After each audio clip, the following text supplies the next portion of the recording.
thought you're meaning that he couldn't really do that because that happened in Vegas, right? So LAPD wouldn't have anything to do with that?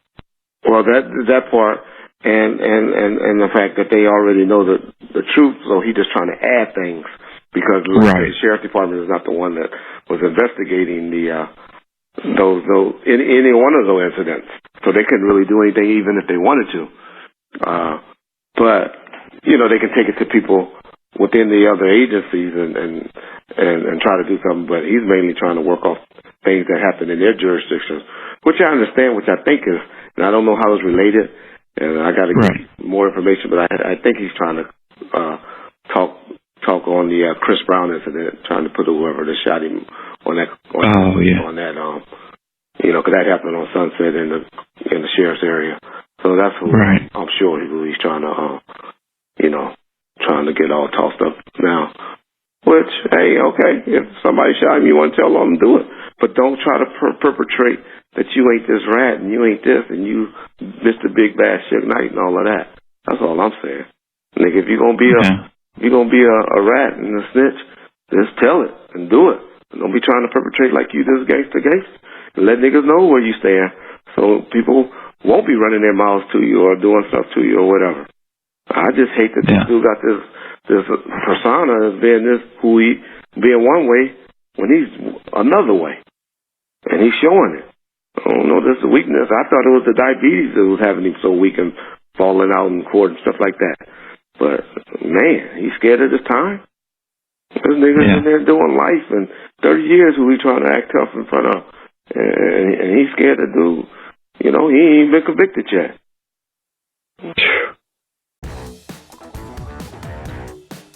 Dr. Dre being implicated in the shooting of Suge Knight. We want to say right at the beginning, Dr. Dre says this is BS. He says this is a ridiculous theory.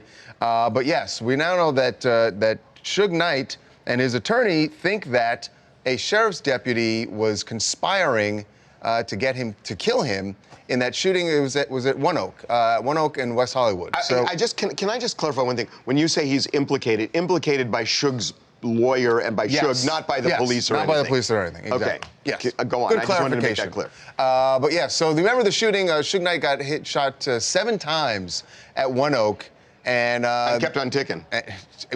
Amazingly.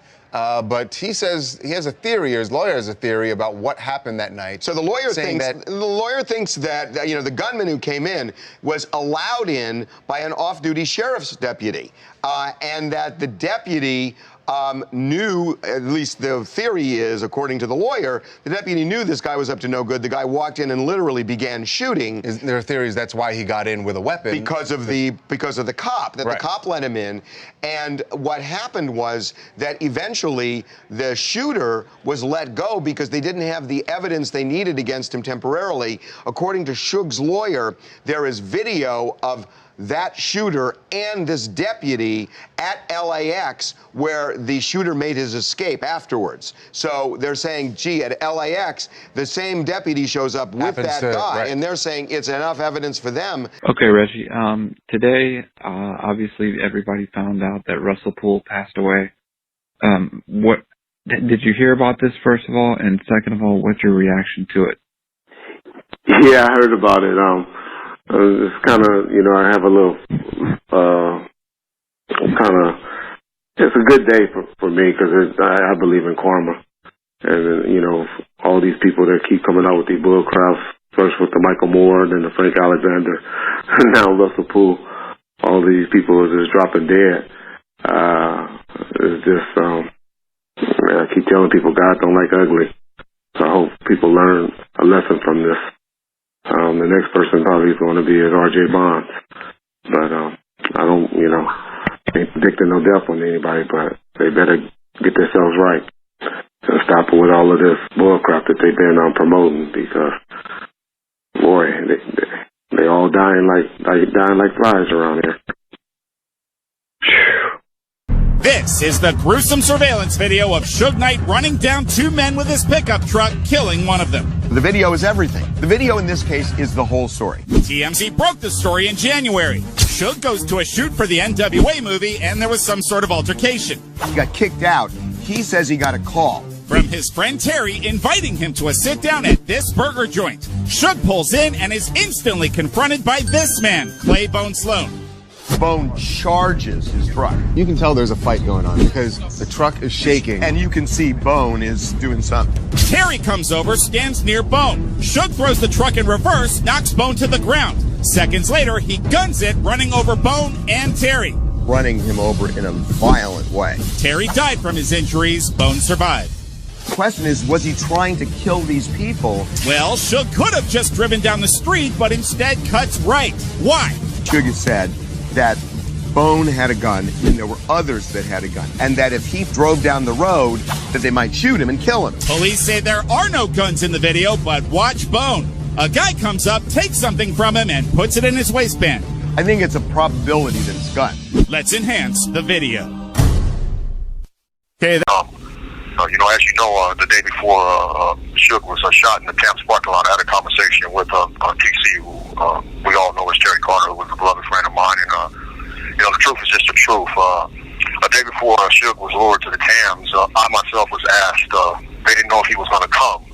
And Terry and several other guys whose names I won't mention during this recording because they're street cats, tried to offer me money. One of the guys who was an officer from Compton at one time, as everyone knows, who was Reggie Wright Jr., as well as Dr. Dre, offered me money to lure Suge with Terry Carter to the Towns parking lot because they wanted to kill him. So there was money placed on the table for Suge to be killed. Dr. Dre said that Suge was a thorn in his side and he wanted him out of there.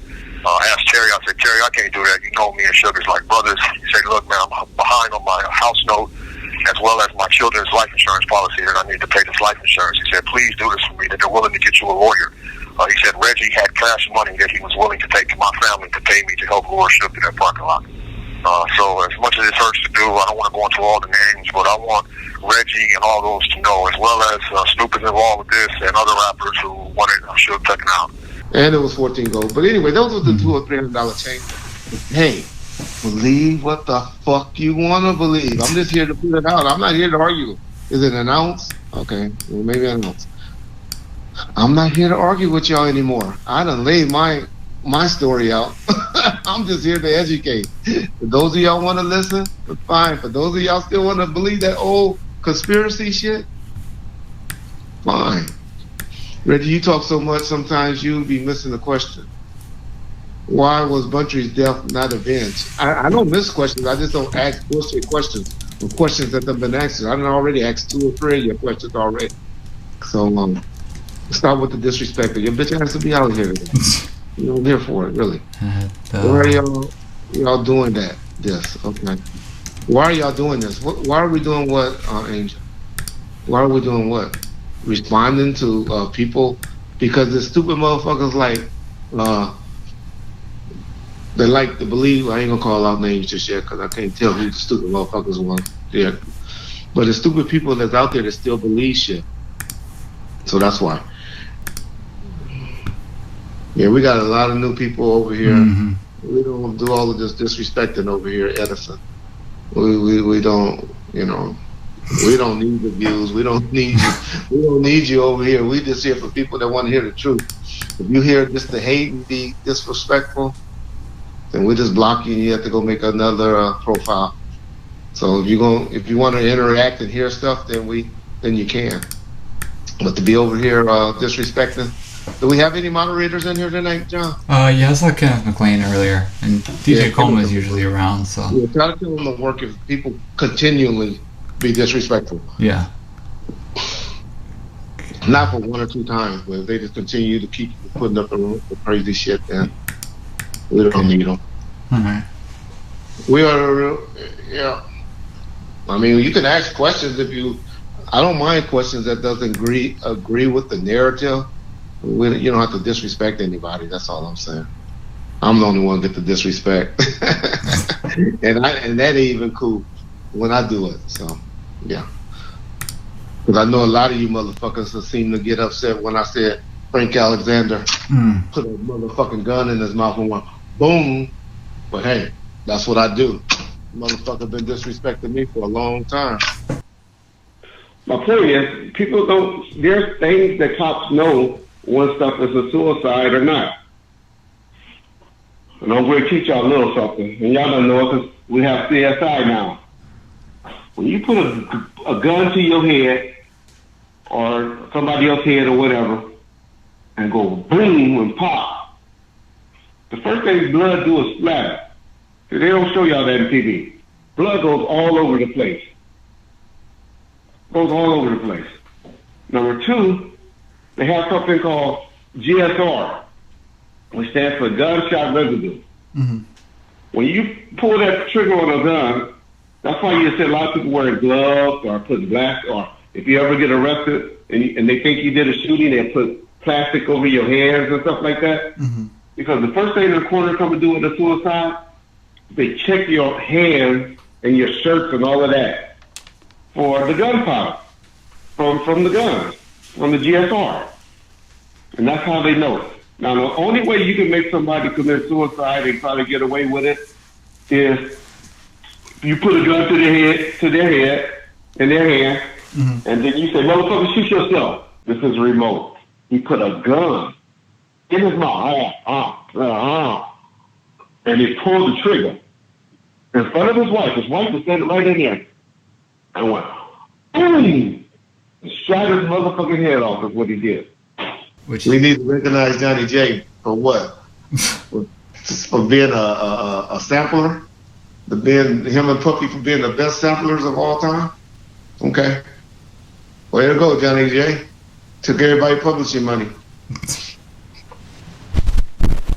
Talk about Michael Moore, the Gotham guy. And so we hear all of that, and y'all can still judge from what y'all, In fairness to Michael Moore, she wasn't with him when he made the Gotham statement. But of course, it's something him and her talked about several times. So we'll go through all of that. But I just really want y'all to get to know Michael Moore, see what he was about and all of that. I know I shit on people all the time, and that's just me. You don't like it, I'm sorry. Remember, I hang out with Reggie. And me and Reggie, we're sort of tight.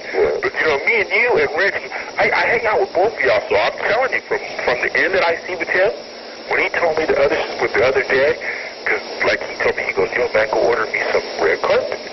I go, what? You can put red carpet in your penthouse suite? Are you a fool? He said, yeah, man, I'd have crossed over to the other side. Then he started laughing. Then I said, I know you ain't serious. Man, he goes, I tried this shit the right way. And then we start laughing, right? He just says little things to make me think and to make his dad nervous. You see what I'm saying? Because his dad always tells me and Tim, hey, talk to Reggie. Hey, talk to Reggie. Hey, talk to Reggie. You see what I'm saying? Now, I'm going to tell you right now, Frank, and between me and you, Reggie's in too deep. Oh, yeah, he's in way too deep. Well, we figured that was happening anyway. We talked about that before. There's no reason for him to be in as deep as he is. You see what I'm saying? So he's doing this shit out of loyalty. He's sticking around out of loyalty. Then they said some things, right, that I look back and remember what he said. What you gonna do, Frank? What you gonna do? You know what he wanted you to do? Do you really want to know? Yeah. So you know. Mm-hmm. See? But here's the deal. With them, that was for real. There wasn't no joke there. Well, sure, guys, know what I was going to do. Yeah, what you going to do, Frank? What you going to do? Do you know what he meant? No. You don't? No, I don't. Obviously, I don't. What did he mean? He wanted you to take someone out. Mike. Okay, Frank. See, I was just telling you. I had to go back and ask Reggie what it meant. Did you ask him? I sure did. Really? I sure did. And he said what? He said, niggas should be disappearing. What do you think? See? Like who? That's what I'm saying. But see, evidently, they know who it was. You see what I'm saying? That's what I'm saying. Frank. Yeah.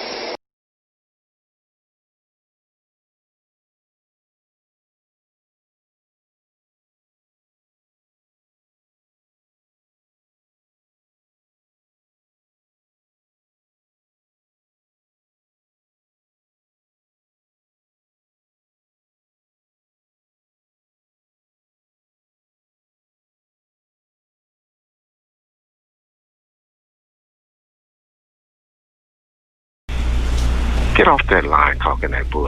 kind of tough talk stuff. Nobody buys that bullshit. I'll walk these streets out here. Why are supposed to be being charged with conspiracy? Because, come on, y'all. It's just like me right now coming in and say, okay, all right, y'all got me. I did it. Me and John Hyland is the one that did it. John Hyland told me, if he gave me $5,000, then if he gave me 5 G's, we can go and we have so-and-so killed. Mm-hmm. And then we go and say that, or do that. That's just my word against his. You know, anybody can say that. Shit. Thank God the law the way it is. Could you imagine that crackpot Michael Carlin and all of those motherfuckers, what they went down there and say, if you can just go based on what somebody said? Based on Russell Poole, this alcoholic ass one, they probably would have had a fifth and was like, hey. So this is what happened today. Yeah, I see somebody to call me fat boy. Man, I love that, Mike Gibson. I don't give a fuck about that. I dig it hard 3-4 times a day, and I'll bet you $1 million. You're probably a little bitch ass little 17-year-old, but I bet you go ask your mom and say, hey, mama, would you fuck that nigga? I bet she'd be like, hell yeah, I'll get that nigga pussy. Tell your daddy, where he at? I bet you.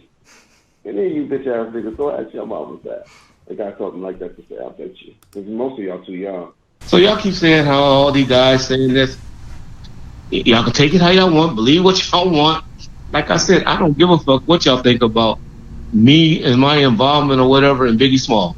You can really give a fuck, really. That's just me saying the truth. It only hurts me when you bitch ass motherfuckers that says it about Tupac Shakur, because that was somebody I knew and I was with and around. That's a snake motherfucker. But when y'all talk that Biggie bullshit and all of that, and okay, well then yeah, okay. Then yeah. I had something to do with that. I don't care whatever about Biggie. Whatever happened to Biggie, happened to Biggie. Yep. Sorry, Biggie. Sorry, Miss what's her name? Miss Wallace.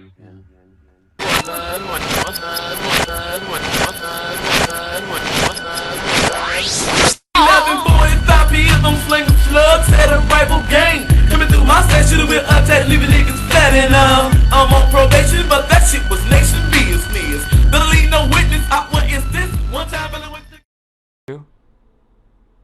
Yeah. Okay. Did you notice anything off? I mean, obviously when the shooting happened, but some idiots claim that Reggie was there after the fight in the MGM Grand, and by the fight I mean the Tupac fight and not the Tyson fight.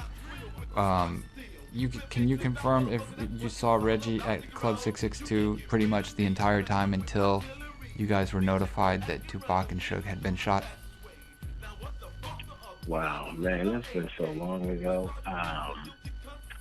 I do remember seeing the security detail. I don't recall seeing Reggie, because that night there was so much stuff going on. I don't really remember if Reggie was at the club or not. Okay. I do know that he was in contact with certain people, and one of those people being me. And that was over the phone.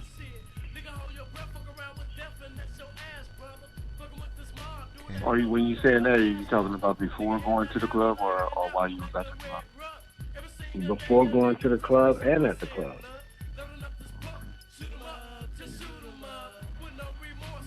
Well, I don't want to be coaching you, but I was at the club. I didn't go to the fight that night. But, okay. Well, like I said, Reggie, I don't recall you being there or not. But, yeah, I know.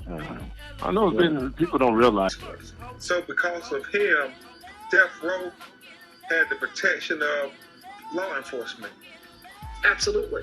Listen, this is a big deal to get hold of this guy and to get him to sit down and talk to us, because he has stated before that he's not talking anymore. I mean, this is kind of a major blemish, right? He's head of security, and Tupac is shot and killed, and his CEO gets grazed in an attack, in a drive-by shooting. Is he the mastermind behind this? I don't know. There are people who think so. Here's the thing about Reggie Wright Jr. He knows a lot. The question is, will he tell us? I came around in 1995. Suge had wanted to try some cops that were doing security for him. I wasn't his choice, to be honest, to probably be the head of security at the time.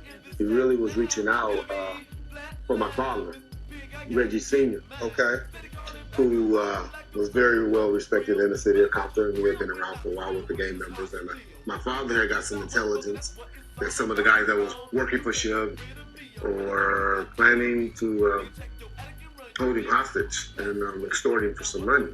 Oh, wow. Wow. And so what happened was he laughed it off. He was like, well, that's why y'all need to be over there with me anyway. I'm making money. I'm doing good.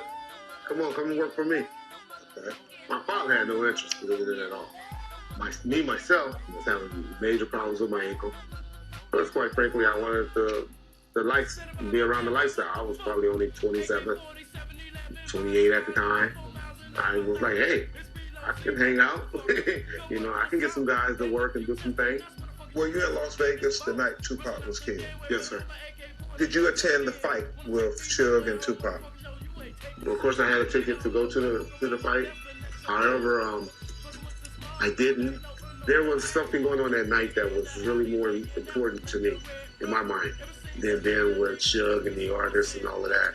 That was the night we were finally going to get a yay or nay from the person we were purchasing the nightclub from. So 662. Correct. 12662 would officially become a death row. A death row entity. What does 662 stand for? MOB, Members of the Bloods. So you were more than just over the security. You were also helping him in some ways run the business? At that point, no. I would just say they knew that they can get the Reggie, and usually you can get the ship. Okay, fair enough. Let me make it clear for the record, because it has been alleged that the security was instructed that night not to carry their guns. There's so much liability carrying a gun inside a nightclub, you can't imagine. But yeah, I instructed my guys as the security director and the over 662 and all Suge entities. No, inside the nightclub, y'all don't carry a gun. Did you have your gun with you when you were in Las Vegas? Yes, sir. Do you think that anybody else who might have been trying to get what Suge had might have had something to do with it? This rumor that Tupac wasn't the target, but it was Suge who was the target. Said he saw, I guess he's saying, when you said you saw the white Cadillac pull up at Club 662, how did you know it was Southside, or did you know it was Southside, and did you see the driver or Keefy D or anybody that, you know, has infamously been known to have been out there when that situation went down? We were already on alert because the mob in Southside was going at it, and they were saying that they was coming, they was going to be in Vegas. So we was already waiting for Southside to come to 662. I'm standing outside in the front of 662 when the Cadillac pulled up and pulled to the side. Mm-hmm. I see them. I call Suge them and tell them that Orlando them is out here. Baby Lane them is here. That's what they call it. Mm-hmm. So they knew he was there. They sat there for a minute as if they was going to come in and go to the back. They drove off. Mm-hmm. Okay? So we all ready. We all locked and loaded. We ready for whatever they was going to bring. After that, they seen him at the MGM, and it went from there. Let me ask you this, because I didn't know, but did anybody call you and tell you about the incident at the... Well, from the beatdown stuff, 3 or 4 days later, after people start talking, and, you know, we eventually learned about, I didn't know about the beatdown until a couple of days later. Until we learned about the beatdown and the incident inside the club, the MGM, and all of that is when everybody started putting two and two together. And then when did the first shooting happen in Compton? I'm sure it was 2 or 3 days later. Okay. I know it was before Pac died. The shooting started happening. Came to the club saying Tupac was shot, and it wasn't about Trey. to beat down. What was his reaction? It wasn't Trey. It was Buntry and Neckbone that came up to me after the club. Now James, he'll tell y'all a different version of what happened. He stayed there probably a little longer because I took off with the attorney. I can't think of his name. Khalees something. Khalees. I took off with him and went straight to the hospital. So, oh, okay, Monster's in prison now? Okay.